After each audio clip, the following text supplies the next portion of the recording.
Γεια σας, παιδιά. Καλώς τα παλικάρια. Καλησπέρα, τι κάνουμε. Καλησπέρα σας. Χαίρομαι πάρα πολύ που επιτέλους έχουμε δύο ανθρώπους της τέχνης. Προφανώς θα μας παίξετε πιάνο. Καταλάβατε λόγω του πιάνου. Μα είναι... Όχι, είναι εντυμένοι σαν να πηγαίνουν σε μια συναυλία. Χαίρομαι πάρα πολύ που ήρθατε. Τι θα μας παίξετε σήμερα? Πρώτα είναι το Godfather, μετά της Carmen. Α, Μπιζέ. Μάλιστα. Και μετά έχουμε επιλέξει το... Τα παιδιά του Πειραιά. Τα παιδιά του Πειραιά. Μπράβο σας. Πολύ Χατζηδάκι. ωραία.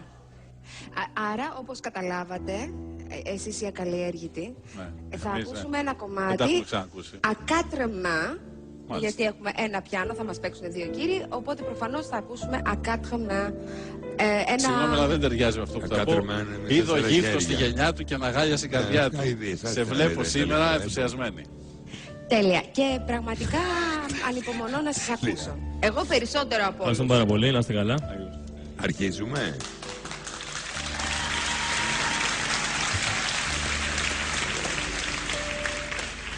Α, σκαμπό δεν έχετε φέρει σκαμπό? Χωρίς σκαμπό. Στα όρθια. Άσκαμπο.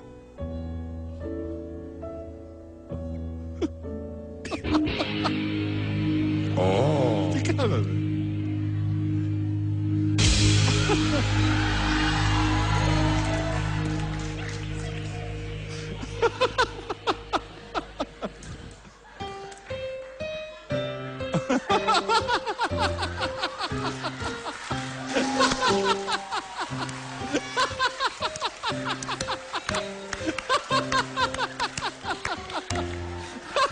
Του φύγε του αριστερού λίγο.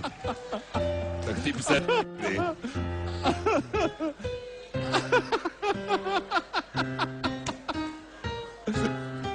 Ευγενία, δεν σε πήγε σήμερα.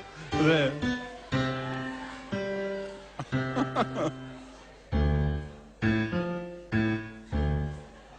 Γερακίνα.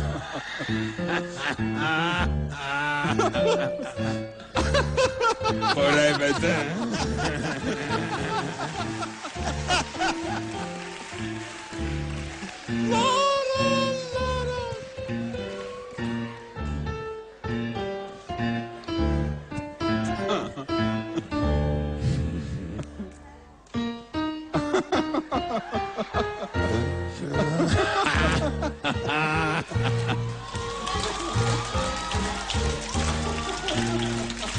Αν και το έχω ξαναδεί.